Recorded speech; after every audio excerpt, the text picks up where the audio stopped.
Hello welcome to Sali kitchen. ഇന്ന് bread വെച്ചിട്ടുള്ള ഒരു സ്നാക്കാണ് കാണിക്കുന്നത്. ഇത് പെട്ടെന്നൊരു ബ്രേക്ക്ഫാസ്റ്റ് ആയിട്ട് സെർവ് ചെയ്യാം.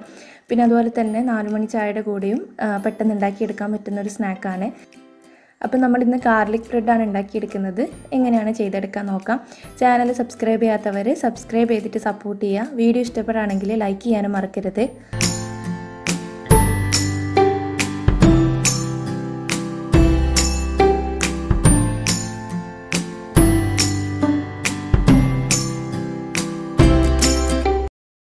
അപ്പോൾ ഇതിനായിട്ട് ഞാനൊരു 3 ടേബിൾ സ്പൂണോളം ബട്ടർ എടുത്തിട്ടുണ്ട്. ഇതിലേക്ക് ഒരു 3-4 വെളുത്തുള്ളി ചെറുതായിട്ട് ഇതുപോലെ കട്ട് ചെയ്തത് ചേർത്ത് കൊടുക്കുന്നുണ്ട്.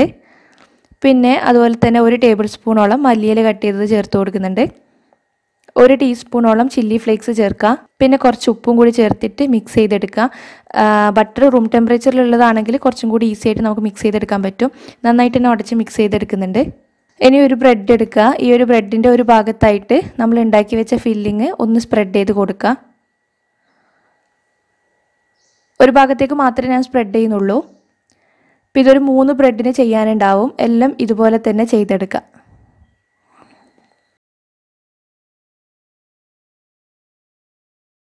അപ്പോൾ റെഡി ആയിട്ടുണ്ട്. ഇനി കുക്ക് ചെയ്തെടുക്കാൻ വേണ്ടിയിട്ട് ഒരു തവ ചൂടാക്കാൻ വെക്കുക.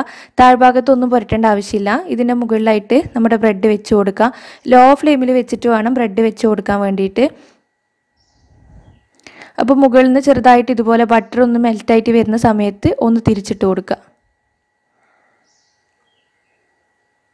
ഇത് സിമ്പിളായിട്ട് ചെയ്യാൻ പറ്റുന്നതാണ്. ഇതിൻ്റെ കൂടെ വേണമെങ്കിൽ നിങ്ങൾക്ക് ചീസൊക്കെ ചേർത്തിട്ട് ചെയ്യാം. എന്നിട്ട് മറ്റേ ഭാഗം ജസ്റ്റ് മെൽറ്റായി തുടങ്ങുമ്പോൾ തന്നെ ഒന്ന് തിരിച്ചിട്ട് കൊടുക്കണം. എന്നാൽ മാത്രമേ 2 ഭാഗത്തും ബട്ടറിൻ്റെയും ആ ഒരു ഗാർലിക്കിൻ്റെയും ഒക്കെ ഫ്ലേവർ വരുള്ളൂ. ലോ ഫ്ലെയിമിൽ വെച്ചിട്ട് ചെയ്യാൻ നോക്കുക, അല്ലെങ്കിൽ ബ്രെഡ് നല്ല ക്രിസ്പി ആയി പോകും. ജസ്റ്റ് ബട്ടറൊക്കെ മെൽറ്റായിട്ട് നല്ലോണം ബ്രെഡ് ചൂടായി വരികയേ വേണ്ടൂ. ഈ ഒരു രീതിയിലായി കഴിഞ്ഞാൽ നമുക്ക് പാനിൽ മാറ്റാം.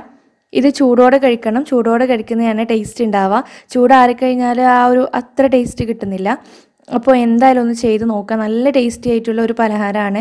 എല്ലാവരും ചെയ്യുന്നത് തന്നെയായിരിക്കും. പക്ഷേ ഈ ഒരു രീതിയിൽ ചെയ്ത് നോക്കിയിട്ടില്ല എന്നുണ്ടെങ്കിൽ ചെയ്ത് നോക്കിയിട്ട് ഫീഡ്ബാക്ക് അറിയിക്കുക. വീഡിയോ നിങ്ങൾക്ക് ഇഷ്ടപ്പെടുകയാണെങ്കിൽ ലൈക്ക് ചെയ്യാനും ഷെയർ ചെയ്യാനും മറക്കരുത്. താങ്ക്